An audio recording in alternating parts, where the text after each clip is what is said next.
రామా, ఇంత ఉదయాన్నే ఎక్కడికి వెళ్ళావు? నువ్వింకా ఇంట్లో ఉన్నావేమో అనుకున్నాను. పండగ పూట ఇంట్లో పనులన్నీ వదిలేసి ఎక్కడికి వెళ్ళావు? రామా, నిన్ను అడుగుతుంటే మీ బాబాయ్ చూస్తావేంటి? ఇంత ఉదయాన్నే బయటికి వెళ్లాల్సిన అవసరం ఏమొచ్చింది నీకు?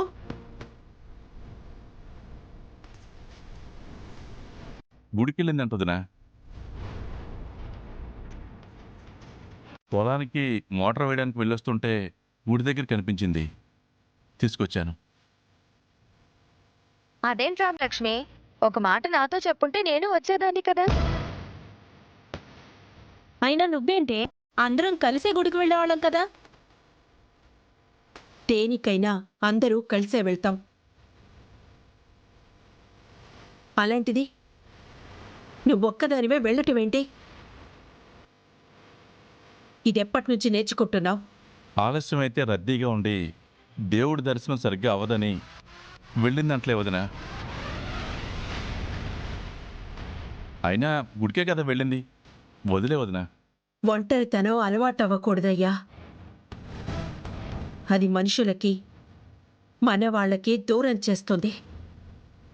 మనం ఉండగా ఆ పరిస్థితి రాదులే వదినా. గుడికి ఇలాగేనా వెళ్ళేది? పండగ పూట ఆడపిల్ల ఎలా ఉండాలి? వెళ్ళు, వెళ్ళి తయారవ్వు. వెళ్ళు.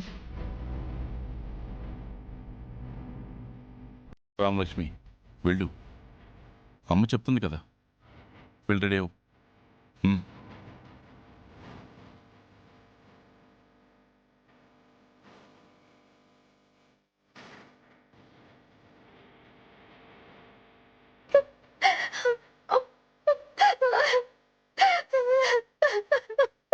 అసలు నీ మీద ప్రేమే లేనప్పుడు లేచిపోతాం రమ్మని నిన్ను ఎలా పిలుస్తాను?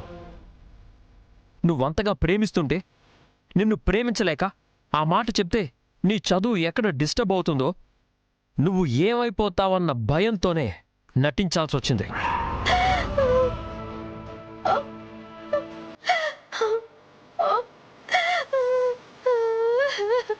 రమా, రమా, ఏమైంది? ఎందుకు ఏడుస్తున్నావు? బాగా చదువుకుంటేనే నన్ను ప్రేమిస్తానని ఆద్యకి ఎందుకు చెప్పారు? ఆ మాట చెప్పింది నేను కాదు, నువ్వు బాగా చదవాలని ఆద్య అలా చెప్పింది. ఏమైంది రామలక్ష్మి? నాతో మాట్లాడొద్దు. ఇదంతా నీ వల్లే ఇదంతా జరిగింది.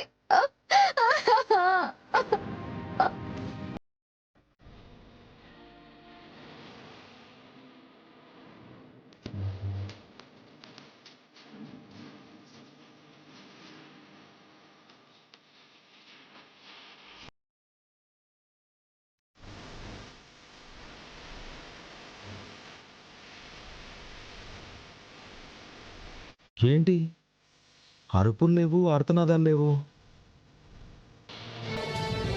ఇల్లు, ఇంటి ముందు ముగ్గులు, ఇళ్లలో ఆడవాళ్ళందరూ అంత ఆనందంగా ఉన్నారంటే ఏంటి, మనం పెట్టిన బాంబు పేలినట్టుగా లేదుగా?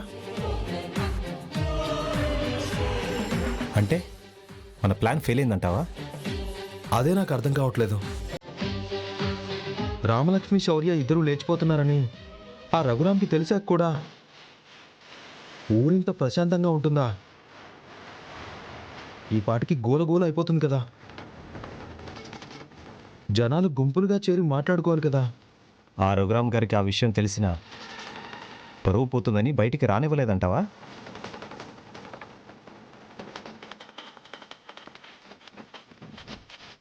మన ప్రశ్నలకి మన దగ్గరే సమాధానం లేదు. మా వాడికి ఫోన్ చేసి అడుగుతానుండు.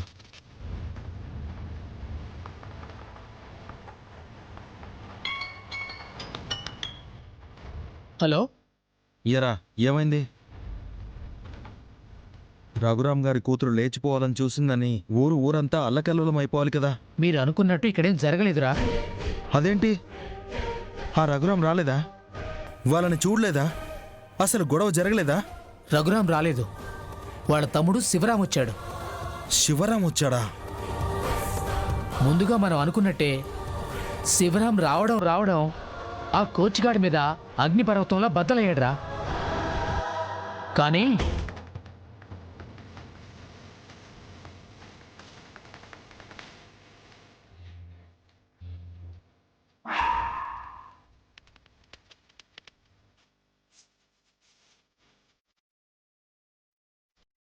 ఛే!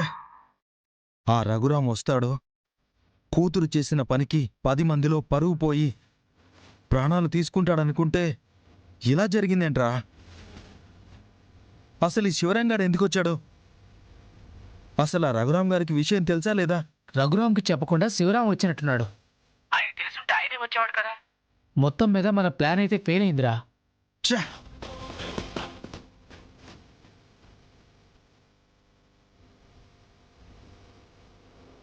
మనం ఇంత ప్లాన్ చేసినా ఏం జరగలేదేంటి?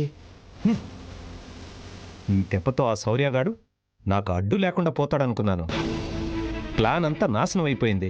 ప్రశాంత్, మనం అనుకున్నది అనుకున్నట్టు జరగకపోయినా మనకి మంచి జరిగింది. ఏం జరిగింది? హ? ఏం జరిగింది? వాడు తన్నులు తిని రూముకి పోయాడు. రామలక్ష్మి ఇంటికి పోయింది. అంతేగా? ఆ విషయం ఎవరికి బయటికి తెలియలేదు కదా. ఆ రఘురాం వస్తే గొడవ జరుగుతుంది, ఊర్లో పరుగు పోతుందని నేను ఆశపడ్డాను. రామలక్ష్మి ఇంట్లో వాళ్ళకి తెలియకుండా వాడితో లేచిపోవాలని చూస్తే రఘురాము గారికి చెప్పి రచ్చ చేద్దాం అనుకున్నాను. అది జరగలేదు. పోనీ నన్ను లేచిపోదాం రమ్మంటావా? నీ మొహం నాకు చూపించుకో అని చీ కొడుతుంది అనుకున్నాను. అది కూడా జరగలేదు. ఏది జరగకపోయినా వాళ్ళ ప్రేమ విషయం శివరాంకి తెలిసిపోయింది. శౌర్యగాడే లేచిపోదాం రమ్మన్నాడని రామలక్ష్మి నమ్మింది. ఇక నుంచి రామలక్ష్మి ఆ శౌర్యగాన్ని కలవదు. అంటే నీకు వాడు అడ్డు లేకుండా పోయినట్టే కదా. ఈ రోజు కాకపోతే ఇంకో రోజు ఆ శౌర్యగాడితో రామలక్ష్మి వెళ్ళిపోదని నమ్మకం ఏముంది? అది ఎప్పటికీ జరగదు. ఏంటి అంత నమ్మకం? ఆ ఇంటి ఆడపిల్లల గురించి నాకు బాగా తెలుసు. లేచిపోవడానికి ఎట్టి పరిస్థితుల్లో ఒప్పుకోరు. అలాంటి వాళ్ళని వాళ్ళు దూరం పెట్టేస్తారు. అంటే ఆ శౌర్యగాన్ని రామలక్ష్మి దూరం పెట్టేస్తుంది. ఎలాగూ శివరాంకి విషయం తెలిసింది కాబట్టి రామలక్ష్మి మీద వాడి మీద ఓ కన్నేసి ఉంచుతాడు. అంటే నీకు వాడి అడ్డు లేకుండా పోయినట్టే కదా. ప్రశాంత్, నువ్వేం ఫీల్ అవుకు, అంతా మన మంచికే జరుగుతుంది.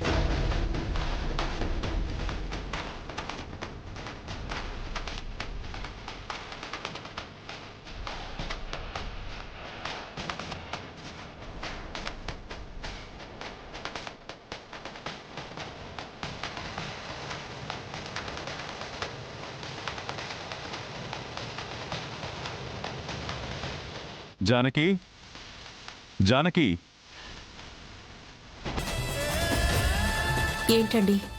పెళ్లి పత్రికలు వచ్చాయి. ఇవి దేవుడి దగ్గర పెట్టి పసుపు రాస్తే నేను శివరాం వెళ్ళి ఊళ్ళో పత్రికలు పంచుతాం. ఇంట్లో పెళ్లి పనులు మొదలవ్వాలంటే పసుపు దంచే కార్యక్రమం మొదలు పెట్టాలి కదా.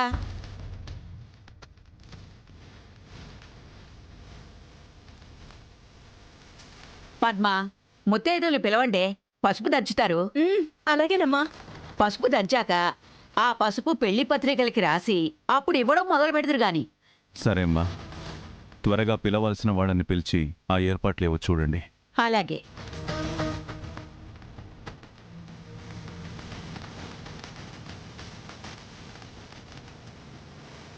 పెళ్లి పత్రికలు ఎప్పుడొస్తాయా అని ఎదురు చూస్తున్నాం. ముందు మనం చూడద్దా? పద్మ, దండం పెట్టుకుని ఒక పత్రిక ఇవ్వబే, నాకు చూడాలని ఉంది. పద, రండి రండి.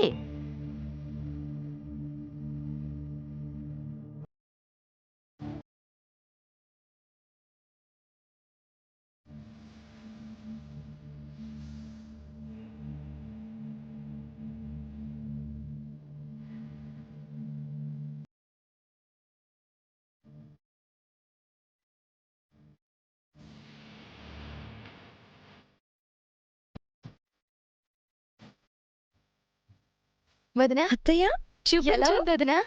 చూపించండి అత్తయ్య.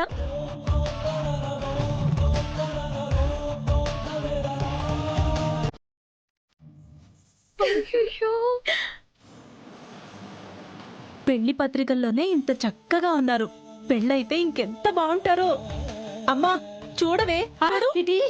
ఆ, దేవుడు వీళ్ళిద్దరికీ ముడి వేశాడన్నట్టు ఎంత బాగున్నారో. పెళ్లి పత్రికలో ఇలా చూస్తూ ఉంటే ఇద్దరిని పెళ్లి పీటల మీద చూస్తున్నట్టే ఉంది.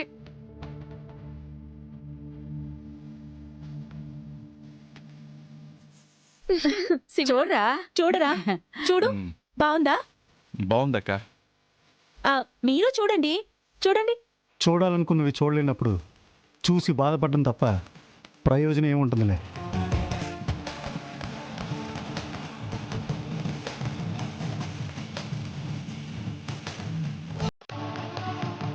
ఏంటత్తయ్య మావయ్య అలా అంటున్నారు? ఆ, ఆ, ఆయనకి దేనికి నవ్వాలో దేనికి ఏడవాలో తెలిస్తే నాకెందుకే ఈ బాధలన్నీ? మీ ఆయన మాటలకేం గాని పసుపు దంచడానికి ముందు ముత్తైదువులు పిలవండి. పసుపు దంచాలి కదా. ఆ, అలాగే అలాగే. ఉమ్. పార్వతి, పద మనం వెళ్దాం. అలాగే. ఉమ్.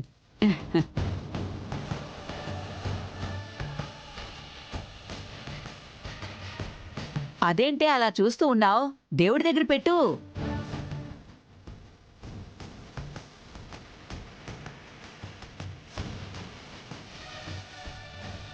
దండం పెట్టుకోవే.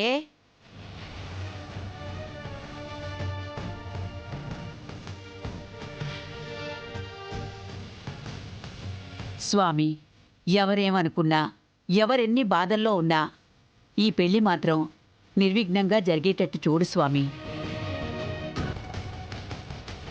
రావే, పసుపు దంచుదాం.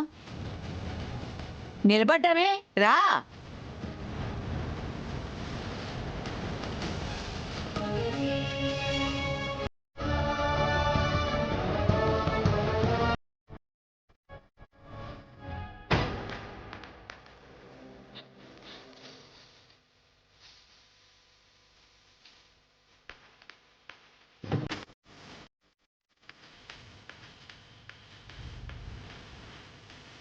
నా సీనుబాబు పక్కన ఆర్జక్ ఉండాలి కదా, మరి చారువకెందుకుంది?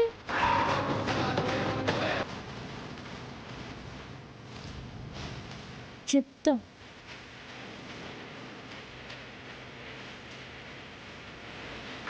నాతో మాట్లాడొద్దు. ఇదంతా నీ వల్లే ఇదంతా జరిగింది. ఏం జరుగుంటుంది? ఎందుకు రామలక్ష్మి అలా ఏడుస్తుంది?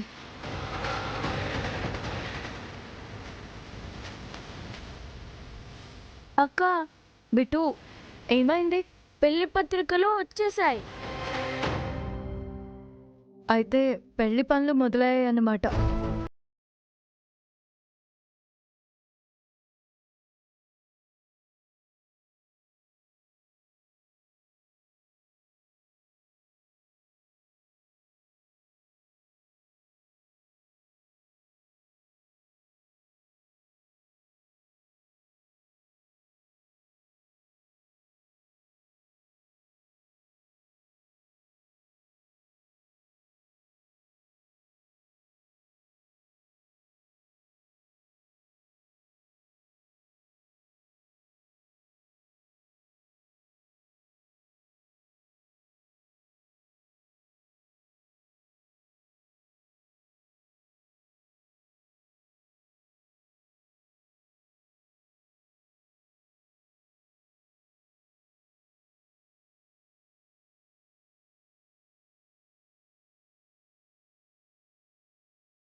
ఇప్పుడు సీనుబావుకి నీకు పెళ్ళయ్యేదిగా. మీరిద్దరంటేనే నాకు ఇష్టం. సీనుబాబు ఇంకెవ్వరిని పెళ్లి చేసుకున్నా నాకు నచ్చదు. నా మాట వినక్క, సీనుబావని పెళ్లి చేసుకో అక్క. ప్లీజ్ అక్క, సీనుబావునే పెళ్లి చేసుకో.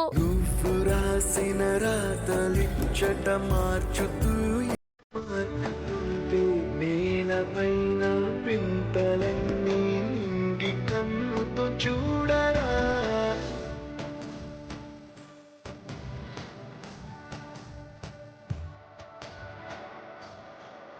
పెంచడానికి ఆలోచించలేదు. పెళ్లి చేసుకోవాలంటే ఆలోచించాల్సి వస్తుంది.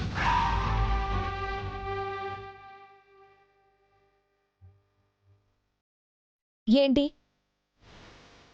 మా పెళ్లి పత్రికను చూస్తున్నావా?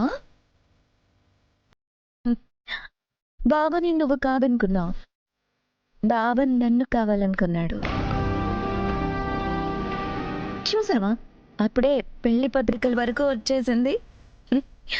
ఇక మిగిలింది మా పెళ్ళి.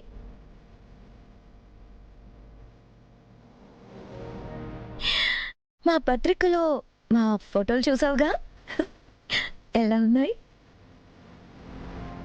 మేడ్ ఫర్ ఈచ్ అదర్లా ఉన్నాం కదా. నువ్వు ఉండాల్సిన చోట నేనున్నానని లోపల ఏడుస్తున్నావా? అంతేలే, అంతకు మించి నువ్వు చేయగలిగేదేముంది? అయినా మా పెళ్ళే ఇష్టం లేనప్పుడు ఆ పత్రికలతో నీకేం పని? దిష్టి తగులుతుంది, ఇలా ఇవ్వు. ఇవ్వు. జంట అంటే మాది. చూడు ఎలా ఉన్నామో.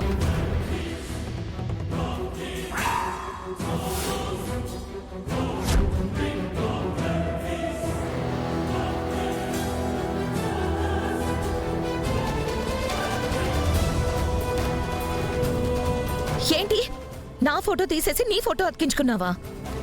అది నేను చేయలేదు. నువ్వు కాక ఇంకెవరు చేస్తారు? అత్తయ్య, పిన్ని, బాబాయ్, బావా అందరూ రండి. చారు, నేను చెప్పేది విను. అది ఏంటి కొంపలు ములిగినట్టు అలా అరుస్తున్నావేంటి? ఏమైంది? కొంపలు మునగలేదు, ముంచాలని చూస్తున్నారు.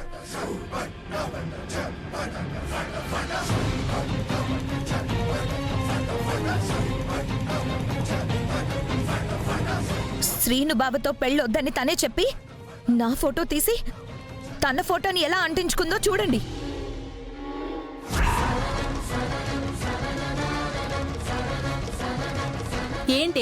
ఏంటే ఇది? శుభమా అని పెళ్లి పత్రికలు వేయిస్తే దాని ఫోటో చింపి నీ ఫోటో అంటించుకుంటావా?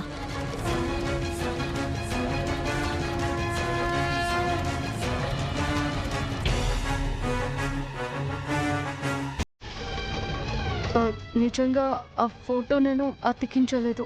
నోరు పోయి. చారు,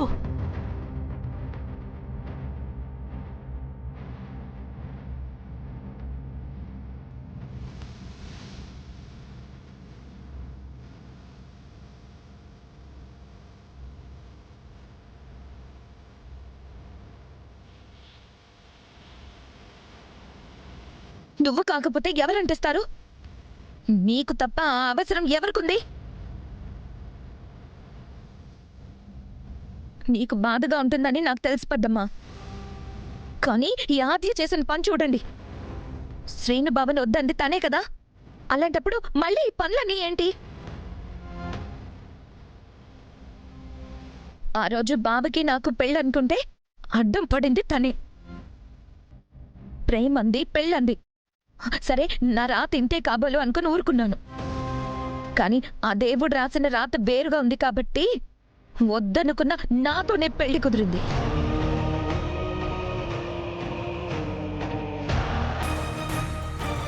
తను వద్దంటేనే కదా నేను కావాలనుకున్నారు. బావని మీకు దూరం చెయ్యాలని అనుకుంటేనే కదా నన్ను దగ్గరికి తీసుకున్నారు. మరిప్పుడు తను ఇలా చేస్తుంటే కోపం రాదా? ఆ పెళ్లి పత్రికలో నా ఫోటోని తీసేసి తన ఫోటోని అతికించుకుందంటే తన మనసులో ఏముంది, ఇంకా ఏం చేయాలనుకుంటుంది? అమెరికాలో చదివొచ్చానని అంది కదా, ఆ మాత్రం బుద్ధుండక్కర్లా? శ్రీను బావ నా కాబోయే భర్త. అలాంటప్పుడు బావ పక్కన నా ఫోటో ఉండాలి, కానీ తన ఫోటో ఎలా పెడుతుంది? ఏ ఆద్య, దాని ప్రశ్నలకి ఏం సమాధానం చెప్తావు? ఇష్టపడ్డాడు కదా అని నీతోనే పెళ్ళి అనుకున్నాం, కానీ ముహూర్తాల దాకా వచ్చాక నీ అంతట నువ్వే గొడవ చేసి వాడితో పెళ్ళొద్దంటేనే కదా వీళ్ళిద్దరికి పెళ్లి చేస్తున్నాం. ఏం పద్ధతి ఆద్య ఇది? ఇదేనా నీ సంస్కారం? సీను నొద్ద నువ్వే చెప్పి పెళ్లి పత్రికల్లో నీ ఫోటో ఎలా అంటించుకుంటావు? నేను చెప్పేది కొంచెం వినండి. ఇంకేం వినాలే? విని వినే పరిస్థితి ఇంత దూరం వచ్చింది. నా కొడుకి పిల్లనిచ్చే దిక్కే లేదన్నావు, గతి లేక నన్ను చేసుకుంటున్నారన్నావు, అన్నీ నువ్వే అన్నావు. ఇప్పుడు ఈ చేష్టలెందుకే?